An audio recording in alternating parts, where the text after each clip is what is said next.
Gloria eagerly awaited the beginning of the new school year. She had been working as a French teacher at a boarding school for quite affluent families for a year, and she really liked it.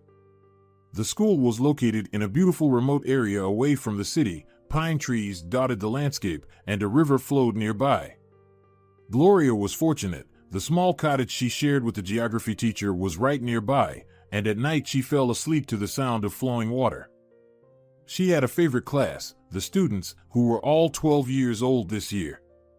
They were cheerful and ambitious, eager to learn, and supported any initiatives from their mentors. They went on hikes, organized concerts, put on plays, and helped organize fairs and festivals. Gloria already missed the kids and couldn't wait for them to return from home. Fortunately, preparing for the new school year kept her busy, and time flew by unnoticed. On the night before the first day of school, Gloria struggled to fall asleep. She was nervous. Not even the sound of the river could calm her. She was very anxious about meeting the students, trying to imagine how they had changed over the summer. In the morning, she woke up long before the alarm clock rang.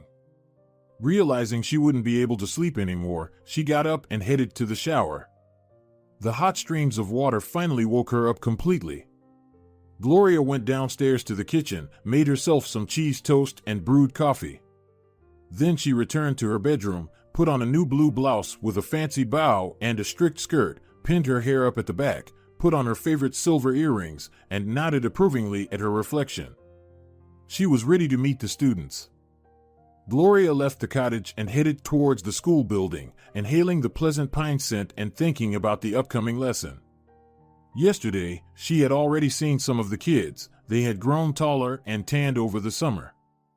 Today, she would ask them and the others to tell her about their vacations in French. Besides, Gloria planned to introduce a new grammar topic to dive into studying without wasting time. Entering the building, she climbed to the second floor where the French classroom was located and, opening the door, stood on the threshold for a moment. It had become her little tradition. Gloria had done the same thing last year, mentally wishing herself and the kids a successful year. Then she approached the bookshelf and took out the necessary textbooks. There was still half an hour left before the lesson. Gloria sat down, opened a clean notebook, and started writing down the names of the students. She was surprised to see a new name, Caridad Fernandez. She wondered who she was. Finally, there was noise in the corridor, and the first students began to enter the classroom. They smiled happily at Gloria, greeting her in French, which flattered her. When all the students took their seats, Gloria stood up and greeted them again, congratulating them on the beginning of the new school year. She was about to start the lesson when suddenly the classroom door opened without a knock, and an unfamiliar girl appeared in the doorway.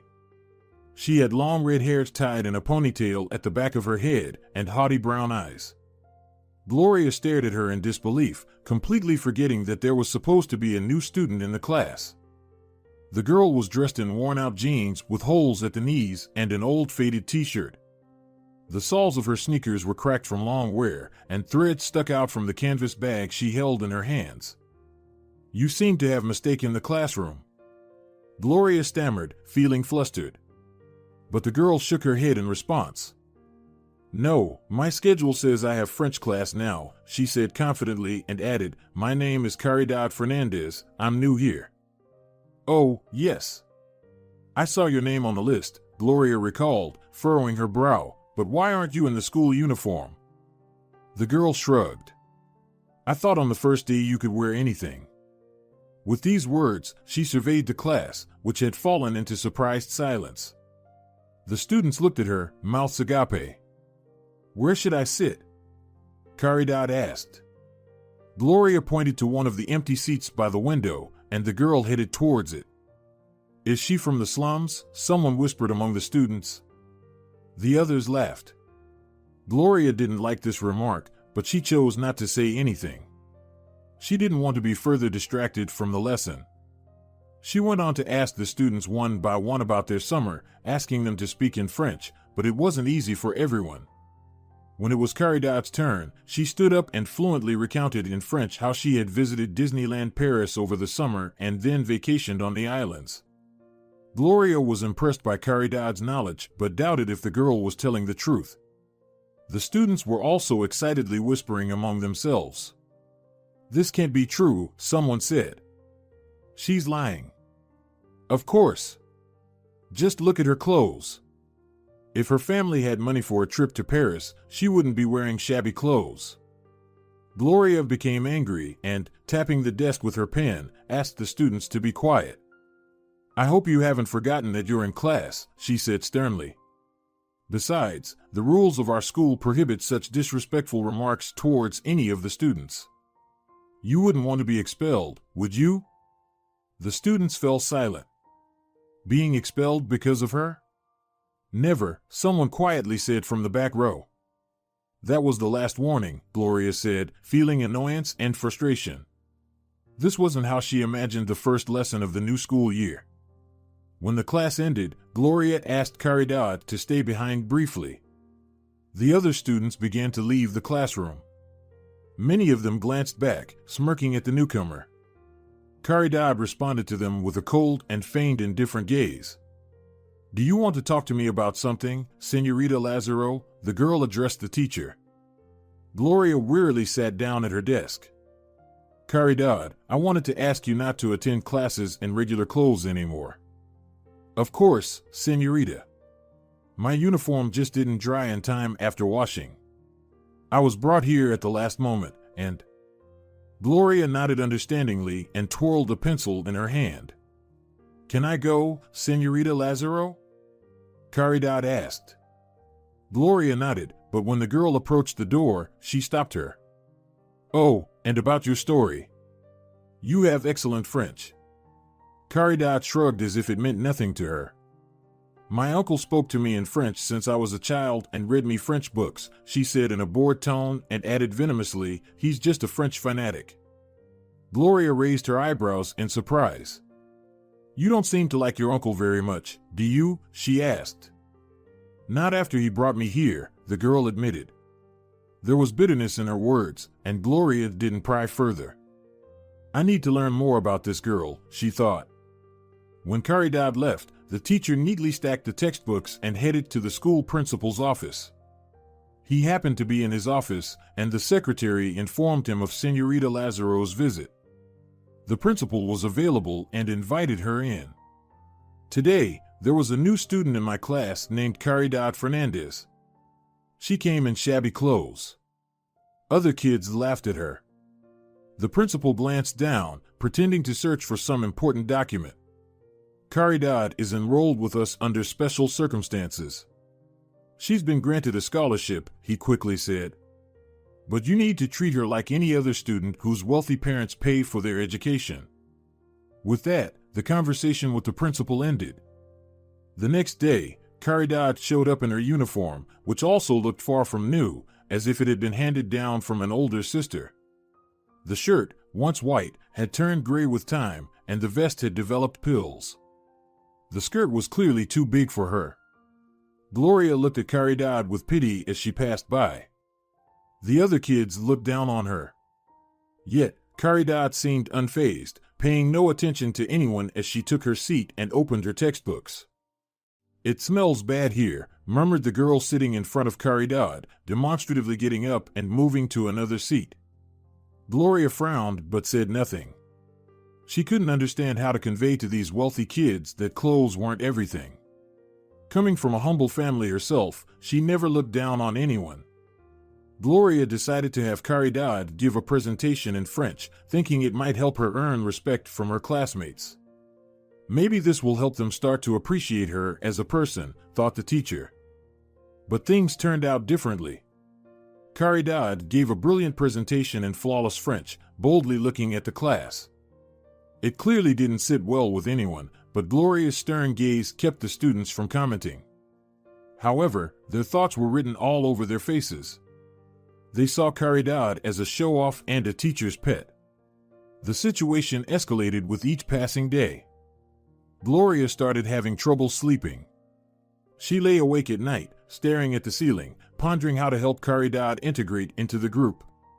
She believed that the most important thing in a class was an atmosphere of mutual respect and always tried to maintain it. But with Caridad Fernandez's arrival, everything became very difficult. The tension in the classroom did not contribute to good and productive learning. Then one night, an idea struck Gloria. She decided to go to the city and buy Caridad some new clothes. The next day was Sunday, so Gloria began executing her plan early in the morning. She showered, had breakfast, and set off for shopping. She managed to find an affordable but decent store with teenage clothing and bought simple jeans, a couple of t-shirts, a hoodie, and a cute yellow dress. Then she went to a bag shop and found a nice canvas bag to replace Caridad's old one. Pleased with herself, Gloria went to a cafe and enjoyed a cappuccino and a croissant. Soft French music played in the background, and Gloria drifted off into dreams of Paris. She never got the chance to visit, although she had wanted to when she was in university. Once, she even had the opportunity, but fate had other plans. Gloria sighed heavily and pushed the bitter memories aside.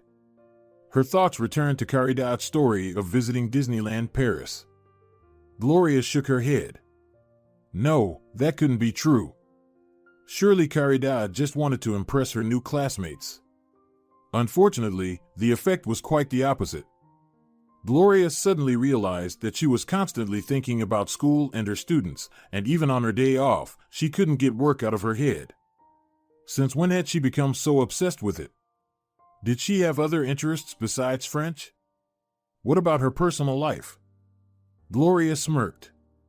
It had been ages since she had been on a date. And she had ventured into town for the first time in months, and that wasn't even for her own affairs. Gloria sighed again and asked for the bill. Perhaps it was time for a change? She wasn't sure. An old, unhealed wound still ached in her heart. Gloria strolled through the center for a bit, sat by a beautiful fountain, and then headed back to school. She returned closer to evening and went straight to the girls' dormitory. She asked the dorm supervisor where Caridad Fernandez lived, and, when he answered, she headed to the 4th floor. Caridad lived alone. None of the girls wanted to share a room with her. Gloria knocked on the door and, hearing a loud "Come in, it's open," she pushed it open. Caridad was sitting on the bed, her legs tucked under her, reading some book. She didn't look up until Gloria greeted her. Recognizing the voice of the French teacher, Caridad closed the book and got up from the bed. "Sorry, I thought it was someone else," the girl confessed. "But who?" "The cleaners often come to me and ask me to wash dishes in the common kitchen." I thought it was one of them and wondered why she was silent for so long. Usually, they burst in with indignant remarks. Gloria's eyebrows rose. "But why don't you wash your dishes yourself?" "I'm not used to living in a dormitory," Caridad replied calmly. "At home, maids did everything for me." Gloria shook her head. Perhaps the girl just had a rich imagination and believed what she said? All the girls who live under the same roof with you come from wealthy families. Many of them have maids. But they know that here they have to clean up after themselves. "I'm new," shrugged Caridad, sitting on the edge of the bed and fiddling with a ribbon bookmark from the book. This girl has her own mind. Nothing can make her fluster, thought Gloria. Then she remembered why she came. "Listen, Caridad, I bought you a gift." With these words, the teacher handed the girl a bag with things. She looked at Gloria in surprise as she took it in her hands. "A gift? For me? But why?" Gloria was a little embarrassed. "I thought you might need it." Caridad peeked into the bag. "New clothes?" She started taking things out of the bag. "Thank you, Señorita Lazaro, that's so kind of you," said Caridad, examining the yellow dress, but Gloria didn't hear any emotion or sincere gratitude in her voice. It seemed the gift caught the girl off guard, and she didn't know how to react to it. "I hope you like what I chose," Gloria said, finally feeling embarrassed. "You have a great taste," Caridad replied evenly. With that, the teacher said goodbye and left, feeling more than ever that something was wrong with this girl. Time flew by very quickly. The end of the first semester was approaching. Students were supposed to leave for vacation. Gloria had seen Caridad in new clothes several times, but bitterly noted that her classmates' attitude toward her hadn't changed. The teacher couldn't do anything about it. Finally, the last school day arrived. There were few classes, and by noon, parents started arriving for their children. Gloria really wanted to see Caridad's family and talk to them about the difficulties the girl was going through. Gloria went to the girls' dormitory and entered Caridad's room to warn her of her intentions. "I don't have parents, they died 2 years ago," the girl said calmly, packing her things. "My uncle will come for me. He is my guardian." Gloria was momentarily stunned, but quickly composed herself and said, "I'm sorry." "All right, then I'll talk to your uncle." Caridad silently shrugged her shoulders. She closed a modest, old suitcase, and together with Gloria, they went downstairs. "Let's wait for my uncle in the parking lot. He should be here any minute," the girl suggested. Gloria nodded, and they headed towards the school's main gates. Today they were open all day. The gatekeepers saw no point in closing them when new parents arrived every 5 minutes. Gloria and Caridad sat down on the bench and waited. Finally, a luxurious car drove through the gates. Gloria stared at it with all her eyes. It was so expensive and presentable. "That's Uncle," Caridad said with a bored tone, reluctantly getting up from the bench. Gloria couldn't believe her ears. The uncle of a poor student driving such a car? She stood up excitedly. What if Caridad was fantasizing again? The car parked, and a young man got out of it. For a moment, Gloria felt like she had seen him somewhere before, but she quickly dismissed the thought. She didn't have such well-off acquaintances. The man had dark curly hair styled with gel into a fashionable haircut. He was dressed very stylishly, in a shirt of a beautiful mint shade, light blue jeans, and pristine white moccasins. His eyes were hidden behind sunglasses. Gloria stared at the man intently, wondering what would happen next. Caridad also looked at him, but her eyes showed indifference and steadfastness. The man, noticing the girl, headed straight towards her. "Caridad, hey, are you ready to go?" he asked, his tone conveying parental care. His voice seemed painfully familiar to Gloria. The young man tried to embrace the girl, but she pushed his hands away and demonstratively headed towards the car. She didn't take the suitcase. Halfway to the car, Caridad turned around and waved to Gloria. "Goodbye, Señorita Lazaro." Gloria waved back, noticing out of the corner of her eye that the young man was staring at her intently. "Lazaro? Did I mishear?" he asked, taking off his glasses. Gloria looked at him and, for a few moments, forgot how to breathe. "Francisco." Gloria. She had seen him in her dreams for years, and here he stood before her in reality. And how he had changed. Gloria awkwardly adjusted her hair. She looked more than modest against him in her strict teacher's blouse. The color of coffee with milk and classic black pants. She lowered her gaze, but a moment later felt Francisco enveloping her in his arms. "How many years has it been since we last saw each other?" 8 years and 3 months, Gloria whispered quietly. Such precision. "Did you count?" Gloria blushed. She couldn't say that for all those 8 years, she had been trying desperately to forget him. "You left right after my birthday. So I easily counted it all in my head." Francisco laughed. "So, you became a teacher?" Gloria nodded.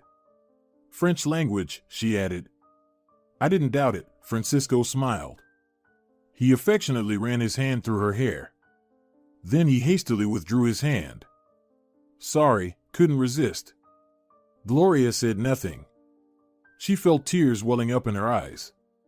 Suddenly, she felt very sorry for herself, her shattered hopes, and dreams buried under the ashes of time. "And I've never been to France," she blurted out. Francisco looked her in the eyes intently. "Listen, Gloria. Perhaps you wouldn't mind meeting somewhere, talking," he murmured. The girl's heart beat faster. Was he inviting her on a date? "I don't mind," she replied. Francisco nodded, and they exchanged phone numbers. Then he hugged her again in farewell, put Caridad's suitcase in the trunk, got into the car, and drove away. Gloria watched the car for a long time until it disappeared from sight. When she got home, she fell onto her bed and buried her face in the pillow. The extraordinary encounter stirred up half-forgotten feelings in her and brought back memories. When the girl enrolled in the foreign languages department, she didn't yet know which specialization to choose. Students were given a month to ponder, and at its end, large sheets of drawing paper with the names of languages were posted so that everyone could write their surname in the appropriate list. Gloria stood in front of the boards for a long time, still undecided. She liked Italian, French, and even Chinese. What should she choose? Then a tall young man with curly hair approached the boards. He smelled pleasantly of cologne. Gloria looked at him with interest.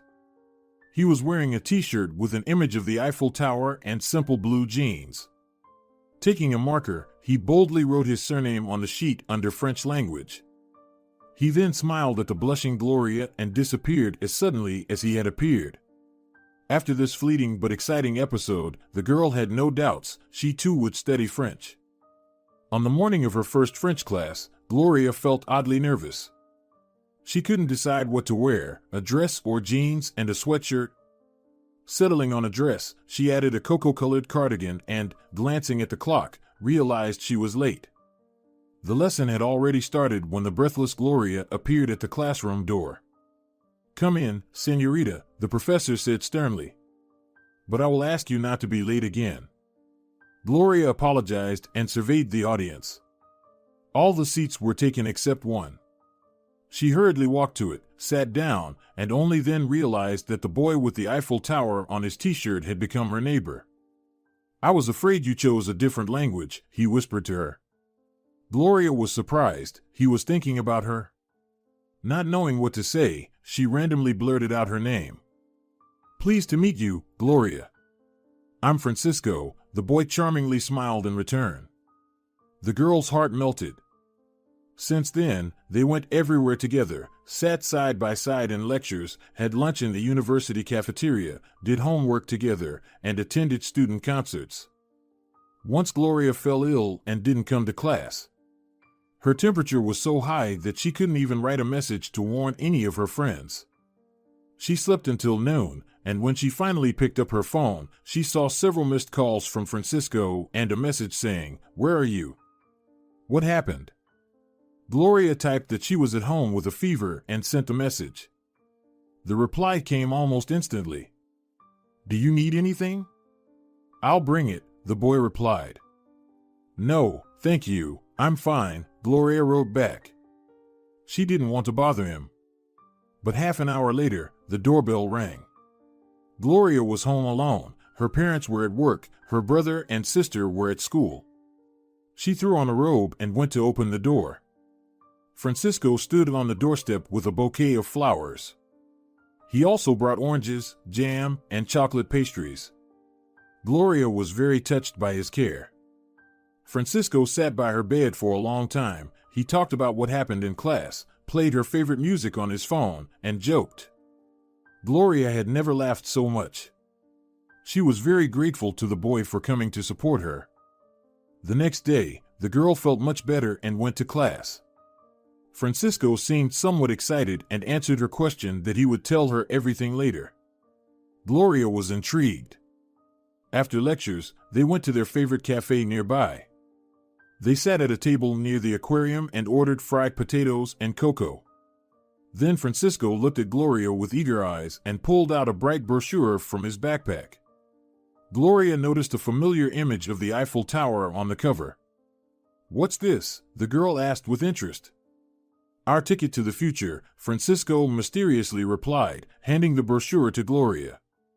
She glanced at the cover. "Study exchange in the heart of France," she read. "What do you think?" he asked. "Do you want to study in France?" Gloria asked with a dropped voice, looking into Francisco's eyes. "Of course, I do," he replied, and his eyes sparkled with joy. "But not alone. With you, Gloria." The girl felt her heart warm sweetly. "It will be a magical adventure, won't it?" dreamily said Francisco. We'll discover so much new and interesting together. Gloria smiled. The prospect of going to France with Francisco appealed to her more with each passing minute. She thoughtfully flipped through the brochure. But, does the trip require a lot of money? She cautiously asked. Yes, for the ticket and accommodation, Francisco nodded. Gloria knew that Francisco's family was quite wealthy. His parents wouldn't have trouble paying for his trip. Her situation was different. She was fortunate to have received a scholarship for university, otherwise, she would have had to give up on her studies. Her family wasn't well off. Her dad worked as a car mechanic, and her mom was a nurse. Moreover, unlike Francisco, Gloria wasn't the only child in the family. She had a younger sister and brother. I'll ask my parents tonight if they can afford to pay for my trip, Gloria promised. They must, Francisco exclaimed fervently. Such an opportunity comes once in a lifetime. Only first and second year students can participate in the program. Gloria nodded and quickly changed the subject. She didn't want to make plans prematurely. During dinner, she told her parents about Francisco's proposal. They exchanged puzzled looks, and her dad, clearing his throat, said, Gloria, dear, we understand how much you want to go. But the amount needed for your ticket and stay in another country is beyond our means. We spend a lot on Pedro's clothes. He's a boy and tears his pants almost every day. And Luisa is graduating soon and going to university. Gloria didn't lift her gaze from her plate. Forgive us, honey, her mom said, gently stroking her hand. Gloria nodded understandingly and didn't mention the trip anymore. After dinner, she sent a message to Francisco. Sorry, but I won't be able to go. Then she buried her face in the pillow and cried bitterly. The next day, Francisco was waiting for her at the entrance to the academic building. Didn't work out, he asked anxiously instead of greeting. Gloria shook her head. My parents can't afford it, she said. Francisco bit his lip. Taking her bag, he let her go ahead and followed her into the building. Listen, what if I ask my parents? He said on the go. Gloria looked at him in alarm. No, what are you thinking? It's not appropriate. They'll think I'm using you. Francisco stopped her, turned her to face him, and gently took her shoulders. Don't say that. They'll understand that you mean a lot to me, and I don't want to part with you. And I don't want to give up on our dream. If it's just about money, it's not a problem. Gloria was embarrassed by Francisco's words, but she knew her dignity would never allow her to travel at someone else's expense. I can't do that, she answered quietly. Francisco looked into her eyes for a long time. Then, he finally said decisively, Then I'll find a job and earn money for your trip. Gloria was stunned. You do that for me? She asked, amazed. Why not? He replied and gently ran his hand through her hair. I've already said you mean a lot to me. Everyone watched them with curiosity, and Gloria felt completely embarrassed. Francisco leaned toward her ear and whispered, You mean more to me than just a friend. Gloria felt a pleasant warmth spread through her body. She wanted to hug Francisco, but she knew university was not the place for such displays of affection. She held back. Francisco took her hand, and they began to climb the stairs. The young man kept his word and found a part-time job on the same day. Gloria felt uncomfortable that she was causing Francisco so much trouble, but when she mentioned it to him, he just waved it off. It's not a problem at all. I like my new job. This experience will be useful to me. But why do you need experience as a courier? Gloria asked. You dream of something else. You have to start somewhere, the guy shrugged. Every director was at the bottom of the career ladder at some point. Gloria was amazed by his wisdom, and with each passing day, she liked Francisco more and more. Many girls from the faculty admired him, but they all knew they didn't stand a chance. The guy only had eyes for Gloria. There was just over a month left before the trip. The girl told Francisco that she could also find a job somewhere to help him, but he just shook his head in response. I'll handle the financial issue myself, and you'd better focus on your studies. The better your French is, the quicker you'll adapt to the new country." Time flew by very quickly, and 2 weeks before departure, Francisco and Gloria bought tickets to Paris. The girl couldn't believe her luck. Would everything really work out? Would their dream become a reality? "If you really want something, act. It's all in your hands," Francisco said to her, and Gloria looked at him gratefully. If not for him, she wouldn't stand a chance. It wouldn't even occur to her to try. Gloria had been used to making do with very little since childhood. "Imagine, we'll celebrate your birthday, and the next evening we'll be strolling around Paris." Gloria nodded with a smile.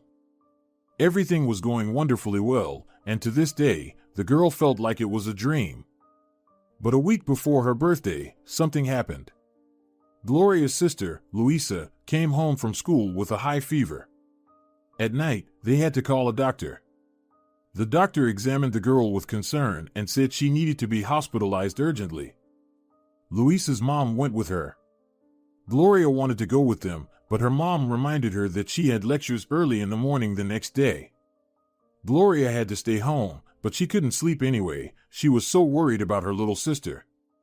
The news the next day was grim. The fever remained high, and the doctors ordered a thorough examination for the girl.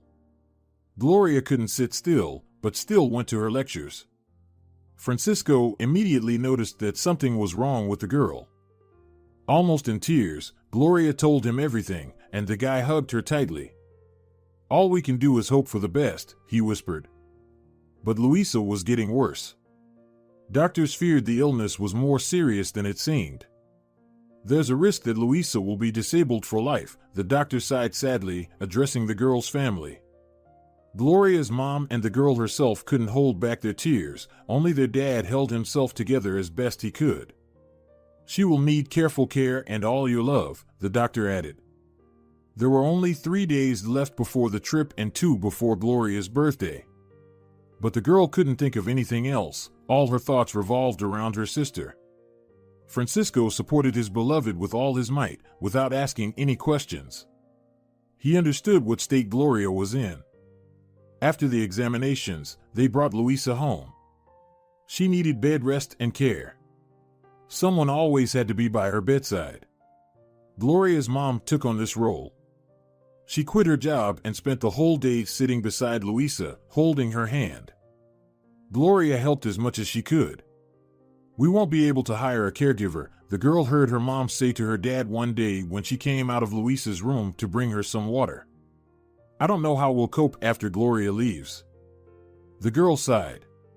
No one in her family even thought that she should give up the trip for her sister's sake. But Gloria herself thought differently. She couldn't be so selfish. Her heart ached when she made the only right decision, in her opinion. A day before her birthday, the girl called Francisco and said she wouldn't go to Paris. The young man silently listened to the sad news. He didn't try to convince the girl, knowing it would be pointless. Gloria hesitated for a long time, but once she made a decision, it became final and irrevocable.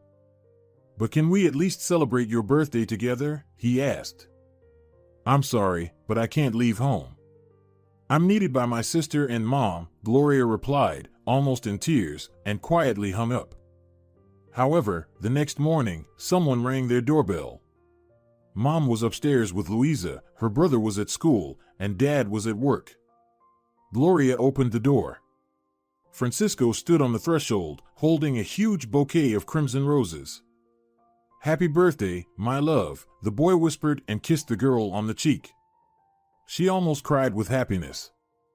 "I brought not only flowers," Francisco confessed. "We'll have a great celebration of your birthday right here in your kitchen." And without waiting for permission, he headed to the kitchen and started unpacking the bags.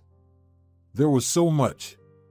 Salmon sandwiches, olives, chocolate pastries, 4 types of cheese, and other delicacies, the aroma of which made Gloria's head spin with sweetness. "You're making so much effort for me, Francisco," the girl said gratefully. "You didn't have to. It's just a birthday." "Not just a birthday," the boy disagreed. "It's your birthday, And you deserve the best. What I brought is nothing. I wish I could give you much more.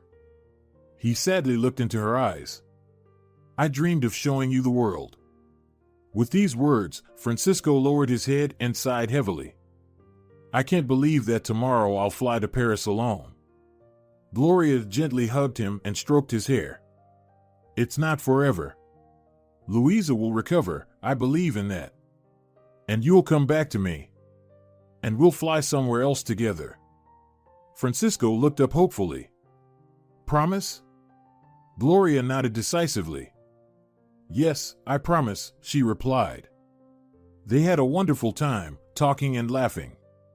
Then Mom came down to the kitchen, saying Louisa had fallen asleep and stayed with them for a while. Gloria wanted to take her mom's place by her sister's bedside, but she gently declined. Today is your day. You two better go for a walk in the park. The weather is wonderful. Francisco immediately seized upon the idea. I'll take the boat and give you a ride, Gloria, he exclaimed. Before the girl could understand anything, the boy was already pulling her towards the door.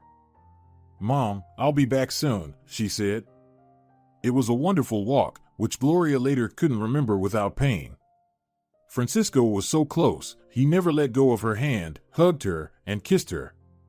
When it was time to say goodbye, both couldn't hold back their tears. I cannot go, suddenly said Francisco, but Gloria covered his mouth with her hand. You have to go. For both of us. And remember, it's just one semester. And then I'll come back, Francisco finished for her. You'll wait for me, right? Gloria nodded. Absolutely. I'll write to you every day, Francisco vowed. He hugged Gloria tightly before parting. The next day he flew away. He really did write to Gloria every day, and on weekends, they would talk for a long time on video calls. Several months passed. Louisa's condition remained the same. Gloria eagerly awaited Francisco's return. But when he called her before his supposed departure, the girl immediately felt that he wanted to tell her something important. I canceled the ticket, Gloria, Francisco confessed. The girl's heart sank heavily in her chest. Why? She asked. It's because I was offered a job here, the guy replied. It's a very promising young company. Can you imagine? They noticed me and offered me a position. Not the highest one, as you understand, but they're willing to pay for my accommodation. So, you're staying in Paris? Francisco nodded. But you'll come to me, he asked hopefully. Gloria wanted to say yes, but she knew it was impossible. Louise was still very ill. Francisco understood everything without words. They continued to communicate for a while, but gradually their communication faded away. Life had finally separated the two lovers. Gloria's phone beeped. She sighed, opened her eyes, and, pulling away from the pillow, looked at the display. There was a message from Francisco. I want to see you. Are you free tonight? Yes, Gloria replied, feverishly thinking about what to wear. I'll come by at 7. Be ready, Francisco wrote. Excited, the girl jumped out of bed and opened the wardrobe. Her eyes fell on a crimson silk dress, which she had only worn once, at last year's school prom. Without further ado, she took it off the hanger and carefully laid it out on the bed. Her hair could be nicely pinned up at the back of her head. Yes, earrings too. In Gloria's jewelry box lay long golden earrings with a scattering of clear zircons, which she inherited from her mom. She wore them at her wedding to her father. The girl tried on the earrings and was satisfied. She could hardly wait for the evening. Exactly at 7, she approached the parking lot and saw Francisco's car emerging from around the corner. Gloria felt a tremor throughout her body. She was very nervous. Francisco had become so different, and Gloria felt like there was a gap between them. What would they talk about? So many years had passed. But the girl's fears were unfounded. As soon as the car pulled into the parking lot, Francisco stepped out and kissed her on the cheek. Gloria noticed that he looked at her admiringly. You look fantastic, the young man whispered. He himself was dressed in a dark suit and a light shirt. Francisco opened the car door for Gloria, and she sat in the passenger seat. The man walked around the car and sat in the driver's seat. Gloria didn't notice the crimson rose in his hand. "And the color of your dress," Francisco said softly, handing the flower to the girl. Gloria smiled as she took the rose and breathed in its fragrance. Francisco began to talk about something, and casual conversation filled the salon. Gloria felt at ease. She realized she had been wrong to think Francisco had changed.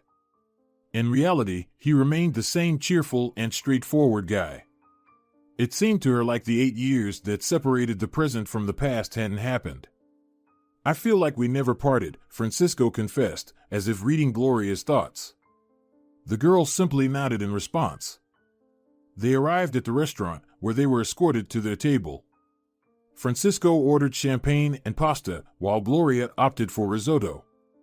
A young waiter took their order and asked them to wait. "Tell me about Caridad," the girl requested when the young man left their table. "She's the daughter of my cousin. She and her husband died in a car accident 2 years ago," Francisco said sadly. Gloria reached out and touched his hand, expressing condolences. "Since then, I've been her guardian," Francisco continued. "Poor thing has no one else." Gloria nodded understandingly. "So, what she said about Disneyland and maids doing everything for her, it's all true?" the girl asked. Francisco only nodded awkwardly. "But why did Caridad come to school in shabby clothes?" Gloria asked, unable to shake off her curiosity. The man ran his hand through his hair and grinned. "I'll explain everything," he began. Gloria prepared to listen. "When Caridad's parents died, I was willing to do anything to make her happy. I bought her expensive toys and designer clothes, took her to places most kids only dream about. And I spoiled her rotten. Caridad became spoiled and arrogant. She didn't appreciate what was done for her. She thought it was all normal. Caridad became unbearable. She had no friends because she could only socialize with those who admired her. She never showed compassion or kindness to anyone. When I realized my mistake, I tried to talk to her, but she wouldn't listen to me. She became a true narcissist." Gloria nodded understandingly again. The waiter brought champagne and plates of steaming dishes. Francisco thanked the young man. "And then you decided?" Gloria began to guess. "I decided to send her to your school disguised as a poor girl. I wanted Caridad to learn something. I talked to the principal, and he agreed to it, telling everyone that Caridad received a scholarship." Gloria remembered her strange conversation with the principal, and everything became clear to her. But the kids laughed at her. "I felt so sorry for Caridad that I went to the city and bought her new clothes." Francisco took Gloria's hand in his. "Yes, I know, Caridad told me everything. She grew very fond of you and attached to you. She said you're the kindest and most beautiful teacher in the whole school." Gloria smiled, hearing those words. It was gratifying to know her efforts hadn't gone unnoticed. "Will Caridad be returning to school next semester?" the girl asked, but Francisco only shook his head. "No, she's had enough of this lesson. Besides, we're leaving again." The smile faded from Gloria's face, pain pricking at her heart. "Again," she said sadly. Gloria desperately wanted to say she didn't want to lose Francisco again, but she couldn't bring herself to. "Yes, back to France," the man chuckled. It seemed he hadn't noticed the sadness in Gloria's eyes. "I have my own house there, with a pool and a garden.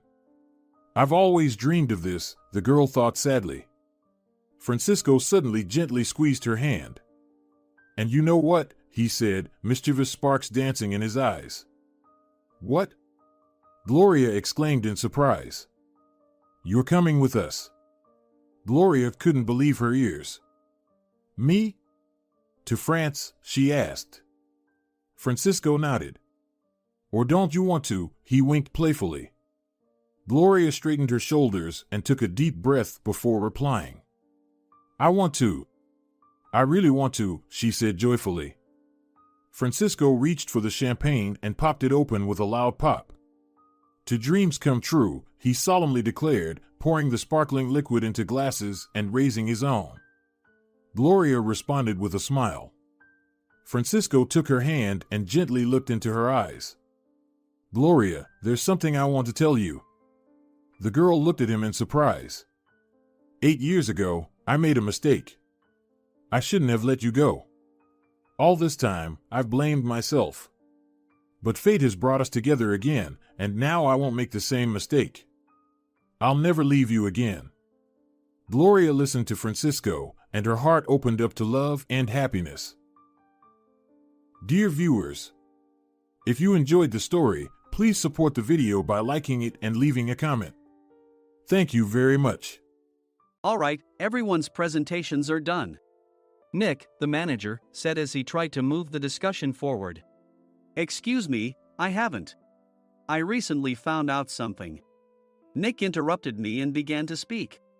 There's apparently someone in this department who didn't graduate high school and is just a part-timer. Meetings should be for employees only. Absolutely right. His lackey, Mike, of course, agreed with Nick. I'm leaving. After leaving the meeting room, I started to shut down my computer. I noticed that an email had arrived, not in my personal inbox, but in the company's shared email. Thinking, there's no point in speaking up, no one will listen, I went home quietly. The next day, I heard a commotion from Nick's desk. He was staring at his computer screen, his face pale. Nick! Is something wrong? Mike looked at the screen with him. And he turned even paler than Nick. Why is he so angry? Knowing the reason for Mike's distress, I thought to myself, serves them right. My name is Adam. My mother passed away when I was in the 9th grade, and I was raised by my father. Well, you could hardly call it being raised. After my mother passed, my father changed. He drowned his sorrows in alcohol, and though he still went to work, he squandered our living expenses on horse racing.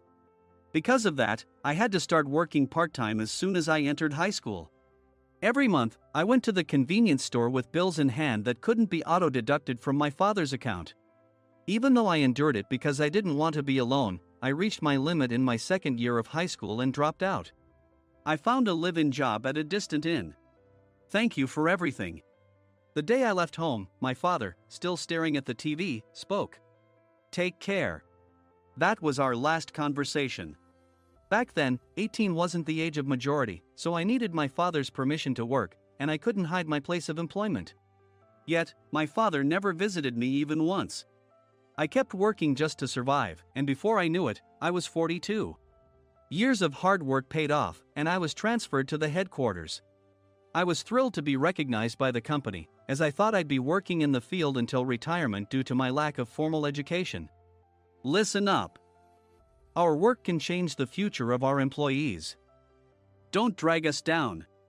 On my first day after the transfer, Nick, dressed in an expensive suit, spoke sternly. There was a reason for this. Our inn was located in a prominent tourist destination, known so well that everyone in the state could sing its commercial jingle. At its peak, we had 5 locations within the state. But that was long ago. Due to financial difficulties and aging facilities, only the place where I had worked for many years and the original establishment remained. I was prepared to lose my job anytime, but now there was a glimmer of hope. With the rise of social media, the tourist area where the inn was located started gaining attention again. Depending on how hard the sales department, where I was transferred, worked, we could either thrive or be forced to give up this prime location to the new hotel chains continuously popping up. For Nick, who had switched careers from another industry to strengthen our sales, this was a battle he couldn't afford to lose. I understood why he had to be strict. I will do my best. Nick sneered at my enthusiastic declaration. Did you not hear what I said? I'm sorry. I thought I was listening carefully. Out of habit from years of customer service, I apologized reflexively, though I had no idea what had offended him. Someone was watching me with a smirk. In this department, there are those who are expected to excel and those who have been shoved here because they have nowhere else to go. You are the latter. It was Mike, the section chief. He's 7 years younger, at 35. But he was called to headquarters much earlier than I was and had been moving around within the headquarters ever since. I'm not jealous, but I can't accept that he's my boss. Graduating from a prestigious university, he has an unusually high pride and caused many problems as a newbie, making things very difficult for me when I was the front desk leader. When I found out Mike was transferred to the sales department a month before me, I was disheartened. Mike is right. With just a middle school diploma, there's not much you can do. Don't even think about achieving results. As if I didn't exist, Nick remarked, "I'm thirsty." Mike eagerly ran to the coffee maker. It seems Mike is Nick's lackey. I regretted being happy about my transfer to headquarters, wishing I had stayed on site forever. Send a direct mail to every company on this list by the end of the day. Nick only assigned me tasks that even a new graduate could handle. What? There are over 1,000 companies. You want me to send to all of them by today? Yes, if you and your fellow misfits split the work, even those with nowhere else to go should finish by today. I glanced at the employees typing away expressionlessly. They were worn out from customer service, only thinking about leaving on time, or were women reassigned after having children, with zero motivation for work. Even Sam, a new graduate from the same university as Mike, who was supposed to be among the expected achievers, had no enthusiasm for the job, having joined the company wanting to do customer service. "I don't care what they say, I plan to quit any time," he said. Only Nick and Mike were highly motivated, making all the decisions between the two of them. I originally only wanted to work at the inn to survive and had no particular attachment to this job. I swallowed my words, thinking I had no right to reprimand them. About a month after the transfer, Nick told us with a frustrated look, "To commemorate the 50th anniversary, we've decided to create a plan exclusive for one group per day." Originally, Mike and I were supposed to come up with it, but our president, Mr. Thompson, insists on hearing everyone's opinions. "So, you all get a chance." As Nick explained, Mike began handing out prints. "Make sure not to embarrass Nick. If your ideas are half-baked, you'll have to redo them." It seemed that they had printed his handwritten notes by Mr. Thompson, which included several questions and a section for free responses. It made sense why Nick had to seek our input, given that all responses had to be submitted to Mr. Thompson. We were given a week to think about it, and a meeting was scheduled to compile our ideas. My plan is to let guests enjoy both the old and modern America. Nick began the presentations. Guests would watch a master confectioner at a nearby traditional sweet shop make sweets in front of them. The welcome drink would be premium tea in a bottle. Nick's plan was certainly attractive.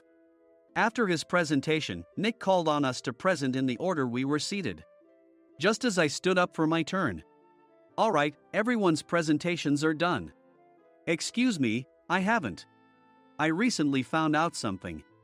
Nick interrupted me. "There's someone in this department who didn't graduate high school and is just a part-timer." He was likely talking about me. I joined the company as a part-timer and was made a full-time employee when I turned 20. That was 20 years ago, so Nick and Mike probably had no chance to know until recently. Meetings should be for employees only. Absolutely right. After that, Nick kept creating opportunities to solicit everyone's opinions, purposefully excluding me from speaking. The meeting unexpectedly heated up and went past the scheduled end time. A few people asked to leave, and the discussion continued with the remaining few. "Still here?" Normally, you'd leave in that situation. Though I had no attachment to the job initially, hearing kind words from customers made me want to make them happier. For someone like me, with nowhere to go, the inn was my home and customer service was my life. I felt pathetic about my current self. "I'm leaving." I left the conference room and started shutting down my computer. I noticed an email had arrived, not in my personal inbox, but in the company's shared email. Thinking no one would listen to what I had to say anyway, I quietly went home. The next day, while preparing the DM as instructed, I heard a commotion from Nick's desk. In his haste to stand up, he hit his knee on the desk. He stared at his computer screen, his face pale. "Nick, what's wrong?" Mike, thinking he should be the first to rush over, approached Nick while still wearing his coat. He peered at the screen with Nick. And he turned even paler than Nick. Why is he so angry? Who is responsible for this company? Nick, more irritated than ever, asked, and Mike answered without checking. Probably Sam. Sam wasn't there because he was attending a morning training session for new hires. Nick gave up on getting angry and returned his gaze to the screen. They were looking at an email that arrived right after the end of the working day yesterday. Apparently, no one, including me, had checked it before leaving. The email was from a large company that used us for their annual employee trips. The president and executives of that company also frequently used our services personally. President of the company, Mr. Mason himself, had declared that neither he nor his company would ever use our services again. Well, some companies cancel their employee trips or stop using our services due to financial struggles. Let's just move on. Mike kept wiping the sweat from his forehead with a handkerchief. Knowing why Mike was so agitated, I quietly watched their interaction. Do you know how much revenue we get from that company? We can find other guests to fill the rooms, but we'll lose the banquet costs, gift shop revenue, rental car fees, and more. Moreover, the gifts were supposed to be prepared by the traditional confectionery shop involved in Nick's proposed plan. If it's known that we incurred such a huge loss at this critical time, Nick's position in the company would be jeopardized. Nick took a deep breath, seemingly trying to calm himself. All right, Mike. Go to New York right now and apologize to Mr. Mason. What? You're coming with me, right? I have urgent work to do. I trust you, which is why I'm entrusting this to you. Please. Mike, believing Nick's sincerity, agreed with a determined look on his face, saying, yes. That's Nick for you. Even if Mike went to apologize, Nick would shift all the blame onto him if the client didn't change their mind. Well, it was Mike's fault to begin with, so it served him right. About 3 hours later, Sam answered a call from somewhere and repeatedly apologized, saying, I'm very sorry. Everyone watched to see what was happening. After ending the call, he informed Nick with a weary tone. When Mike arrived at the client's company, he only made things worse, further infuriating Mr. Mason. He was demanding, get his boss here immediately. It was no wonder Sam was exhausted, dealing with such a call right after returning from training. What is that idiot doing? All right, Adam, you're coming with me. If sacrificing Mike didn't work, then I must be next. Normally, I'd want to refuse at all costs, but I saw an opportunity in this situation. If I can be of assistance, I'd be happy to join you. I obediently followed Nick, and we flew to New York. When we introduced ourselves at the reception, it became clear how serious the situation was, as the receptionist personally escorted us to the president's office. Angry voices leaked through the door, making both Nick and me uneasy. Excuse me. I'm Nick, the supervisor. I understand my subordinate has caused you trouble, and I deeply apologize. Nick, with his experience in the corporate world, knew enough to offer an apology before excuses. However, his customer service skills left much to be desired. I sighed as I saw Mike trembling like a small dog in the corner of the room. What kind of training are you giving your subordinates? Mr. Mason glared at Nick with a red face. The intensity of his gaze made even Nick take a step back. Regrettably, I joined this company only 2 years ago and was unaware of Mike's issues. I should have identified his shortcomings sooner. Indeed. I should have realized sooner. No sensible person would come to apologize and then give a lengthy presentation on the drawbacks of not using their in. Nick froze, his mouth slightly open. Suspecting the worst, I picked up the documents that had fallen to the floor. It seemed Mike hastily prepared these documents on the plane, listing the disadvantages. Disadvantage 1: if you change the venue for the company trip, employees might suspect it's for cost-cutting reasons, leading to a negative impression. Reading it aloud half-jokingly, Nick snatched the papers from my hand and checked the contents with a furious expression. Among the stack of documents was a receipt from a nearby convenience store's copy machine. I felt a pang of dread, hoping he hadn't shown the receipt as well. What do you think he said when I asked what kind of nerve he had to do this? I'm very sorry. Faced with the dire situation, Nick must have thought there was nothing left to do but apologize.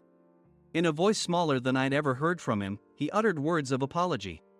He said, I'm a Harvard graduate. I don't believe I said anything wrong. Mike.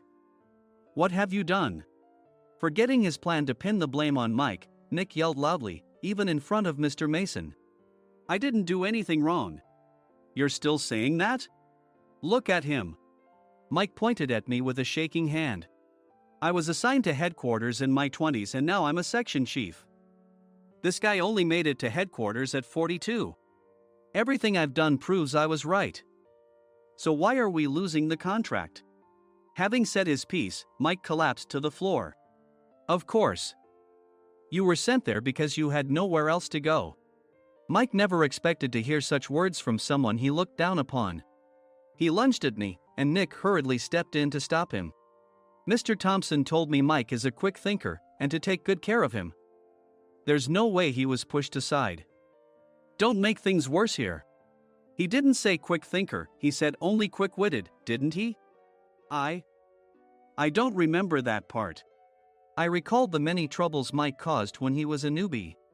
When Mike was on the front line, his pride was so high that he never apologized to customers. Customer service, especially in our job, doesn't work alone.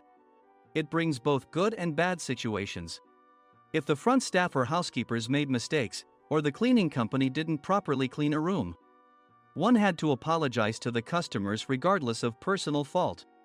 Mike, in such situations, would never apologize, insisting he wasn't at fault. This often angered customers, and as the front desk leader, I frequently had to apologize on his behalf. He caused complaints and disrupted operations, which is why he was quickly moved to headquarters. In departments where he didn't interact directly with customers, his quick thinking was beneficial and things went well. But it seemed his flaws were starting to show. Corporate reservations are supposed to be entered into the system by the sales representative. But a quick check yesterday revealed that more than 10 items were missing from the client's reservation. The handover document clearly stated what needed to be prepared. Why didn't you enter it into the system? Why do we have to give them special treatment?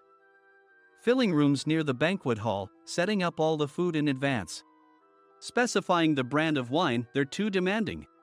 No wonder he always angered customers, I thought, feeling a headache coming on. Grouping them in rooms near the banquet hall is for our benefit too. It makes it easier for the staff to set up beds and serve breakfast since everyone's schedule is synchronized. As for the other requests, Mr. Mason suggested them to lighten our load.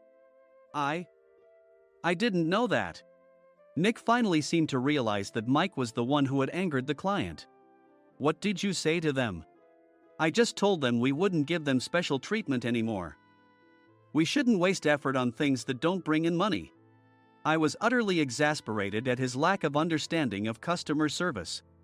Of course, we shouldn't comply with unreasonable demands. But carrying over successful practices from past stays makes customers feel remembered and enhances their experience. Good memories encourage repeat visits. That's part of our job. I looked down at Mike, who was sitting on the floor. In our job, nothing is a waste. Mr. Thompson likely moved you to the sales department, hoping you'd finally understand this. How do you think he feels now that you failed to meet his expectations? Mike, tears in his eyes, fled the president's office. I was amazed he still hadn't apologized. You have it tough, Adam. It's okay, we're all employees of the same company. I deeply apologize for this disrespectful incident. Especially after all the care you've shown us. If it weren't for you, Adam, I really would have stopped staying here. When I heard you were moving to the sales department, I was willing to reconsider if you handled it. Seeing us talk so amicably, Nick's face contorted. Do you two know each other? Adam's service is excellent. I always requested him specifically. Normally, we don't accept specific staff requests, but we made an exception for Mr. Mason, adjusting my shifts accordingly. He had personally stayed at our hotel just before my transfer, and during casual conversation, I mentioned, I'm moving to the sales department soon. If I hadn't told him then, things could have been much worse. Please continue to take care of us. I look forward to it. On the return flight, Nick awkwardly offered me a can of beer. It's still working hours. Of course, I had no intention of forgiving him for a single beer. Nick might try to pin everything on Mike and avoid any consequences. While pondering this, a startling fact came to light. Nick, the tea bottles for the plan have arrived. I handed Nick a bottle labeled with our inn's name. They look good. What are you talking about? These are plastic bottles. I had assumed we would use the trendy, high-end bottling tea. But what arrived were ordinary plastic bottles of tea with customized labels. The only unique aspect was the label, which had the inn's name, making it look customized. Upon further investigation, I discovered that a substantial amount of money was set to be paid to the tea company. It was priced like bottling tea. Does this plastic bottle really cost $100 each? The tea inside is specially blended for us. The extra cost is for that. Wouldn't it be better to use another tea company? Or is there a specific reason we must use this one? As Nick continued to make excuses, I showed him a printed email. I informed the tea company's president, Mr. Mitchell, that we discovered irregular payments and he confessed. He said you two were high school classmates and planned to split the extra money. That idiot. Why did he confess? That's not important. You should worry about yourself, this could turn into a police matter. Opening the bottle cap, I suggested. How about calming down with this tea? It supposedly has a relaxing effect. Nick drank the tea frantically. In the following days, decisions were made about their fates. Mike was reassigned to the General Affairs Department, with no chance of transfer or promotion, as per Mr. Thompson's orders. As for Nick, since the payment to the tea company hadn't yet been made, he narrowly avoided legal trouble. Instead, he was encouraged to leave the company, and to avoid further complications, Nick submitted his resignation. Rumor has it that connections between HR departments have made it difficult for him to find new employment. Even though it was good to have those two gone, something unexpected happened in the sales department. Everyone became motivated and united in refining the 50th anniversary plan. In the end, my plan was adopted. We collaborated with the Tourist Information Center to provide personalized guides. The plan, tailored to the number of guests, was truly special for the 50th anniversary. Hey, is Adam's family coming to stay? I immediately booked that special plan for my family. Sam noticed it on the reservation list and quickly picked up on it. Yes, I'm inviting my father. That's great. I might invite my parents too. I lacked the courage to face my father just as Adam. But here, with the confidence Mr. Mason praised, I felt ready. The 50th anniversary plan was a perfect opportunity to reconnect with my father. I hoped to bring back the days when we could laugh together as we once did.